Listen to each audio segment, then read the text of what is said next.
AudioJungle.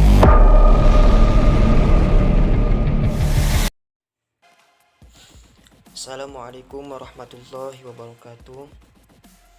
Alhamdulillahirrabbilalamin.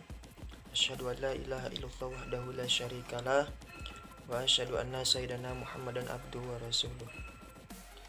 Perkenalkan, nama saya Muhammad Hisam Samsul Ma'arif, jurusan Ilmu Al-Quran Tafsir semester 4. Di sini saya akan sedikit mereview apa yang telah saya baca, yaitu buku Rekonstruksi Sejarah Al-Quran dan buku The History of the Quranic Text, yang mana ini untuk memenuhi tugas terstruktur saya dalam MK Kajian Tarikh Al-Quran yang dimampu oleh dosen Muhammad Yahya. Dari dua buku ini, Rekonstruksi Sejarah Al-Quran dan The History of the Quranic Text, itu menjelaskan tentang sejarah Arab pra-Islam, sejarah Arab belum datangnya Islam, dan menerangkan tentang asal-usulnya Al-Quran dan kronologi turunnya Al-Quran. Langsung saja, pada zaman itu Jazirah Arab, bisa dikatakan Jazirah Arab itu diampit oleh dua imperium raksasa, yaitu Bizantium dan Persia. Kedua imperium adik kuasa ini ingin memperoleh kontrol politik atas Jazirah Arab, yang mana pada zaman itu keadaan masyarakat Arab itu bisa dikatakan itu jahiliyah, yang mana masyarakat Arab itu krisis moral. Keadaan masyarakat atau kebiasaan yang dilakukan masyarakat itu kebiasaan buruk, meminum minuman keras, berzina, menyembah berhala, mengkubur anak wanita gitu, perempuan.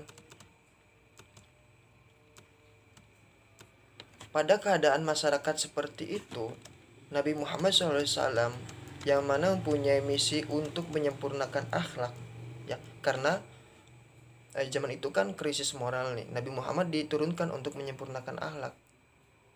Nah, Nabi Muhammad dilahirkan oleh Siti Aminah dalam keadaan yatim. Karena apa? Karena ketika Nabi Muhammad berumur 2 bulan di kandungan, ayahnya itu yang bernama Abdullah itu meninggal. Setelah Nabi Muhammad berumur 6 tahun, ibunya menyusul ayahnya, meninggal juga. Nabi Muhammad titipkan kepada kakeknya, yaitu Abdul Muthalib. Ketika Nabi Muhammad berumur 9 tahun, Abdul Muthalib meninggal juga, lalu diasuh oleh pamannya, yaitu Abu Thalib. Diuruslah oleh Abu Thalib Nabi Muhammad berdagang. Ketika umur 20-an, Nabi Muhammad karirnya tetap berdagang, malah dia bekerja di Siti Khadijah. Ketika umur 25, Nabi Muhammad menikahi Khadijah.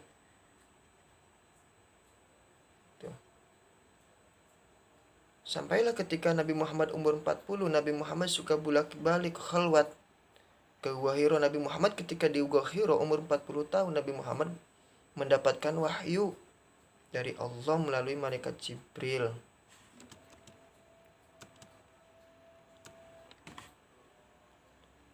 Turunnya wahyu Allah yang pertama sekaligus itu menandakan pelantikan Nabi Muhammad menjadi seorang nabi. Kala itu Nabi Muhammad terbujur kaku melihat Jibril yang diriwayatkan melihat memiliki sayap yang terbentang dari ufuk barat hingga ufuk timur. Pertemuan antara keduanya menghasilkan dialog singkat yang sempat tidak dipahami oleh Nabi Muhammad SAW. Itu ketika Nabi Muhammad berada di Mekah. Setelah Nabi Muhammad disahkan menjadi nabi, Nabi Muhammad menyebarkan agama Islam pertama kepada keluarganya, yaitu Siti Khadijah. Masuk Islamlah Nabi Siti Khadijah. Lalu Nabi Muhammad mengajak Abu Bakar untuk masuk Islam dengan membacakan ayat-ayat Al-Quran. Kemudian Abu Bakar membawa teman-teman dekatnya menemui Nabi Muhammad SAW, seperti Utsman bin Affan, Abdurrahman bin Auf, Zubair bin Awam, Talha bin Sa'ad. Nabi Muhammad mengenalkan agama baru dengan membacakan ayat-ayat Al-Quran yang didapatinya dari malaikat Jibril, yang mana itu menyebabkan mereka itu masuk Islam. Kembali, ketika Nabi Muhammad mendapatkan wahyu dari Allah, Nabi Muhammad itu mengajarkannya kepada umatnya, kepada sahabat-sahabatnya. Imam As-Suyuti mendaftar urutan terperinci tentang surah-surah yang diturunkan. Al-Quran dapat bertindak sebagai alat petunjuk bagi jiwa yang kalut, di mana terbukti kehidupan seorang penyembah patung berhala akan selalu merasa tidak puas. Pengembangannya yang awalnya melakukan penindasan terhadap masyarakat muslim gitu. Jadi secara runtut, pewahyuan bagian-bagian Al-Quran mulai dari pewahyuan pertama sampai ke masa menjelang Nabi hijrah ke Madinah ataupun pewahyuan setelah itu, yakni setelah hijrah ke Madinah hingga turunnya wahyu terakhir. Ringkasnya, riwayat itu menurunkan aransemen kronologis wahyu Makkiyah dan Madaniyah. Jika riwayat-riwayat tersebut dibandingkan antara satu dengan yang lainnya, akan terlihat sejumlah kemiripan ataupun perbedaannya. Ada 3 riwayat kronologi pewahyuan surat-suratnya Al-Quran yang kemungkinan berikut ini memperlihatkan kemiripan dan aransemen surat-suratnya. Yang pertama, riwayat pertama bersumber dari Ibnu Abbas, dan riwayat yang kedua itu bersumber dari manuskrip karya Umar bin Muhammad bin Abdul Kafi. Dan riwayat ketiga yaitu bersumber dari Iklimah dan Husain bin Abi Hasan. Mungkin penjelasan dari saya cukup sekian. Mohon maaf apabila banyak kekurangan, banyak kesalahan.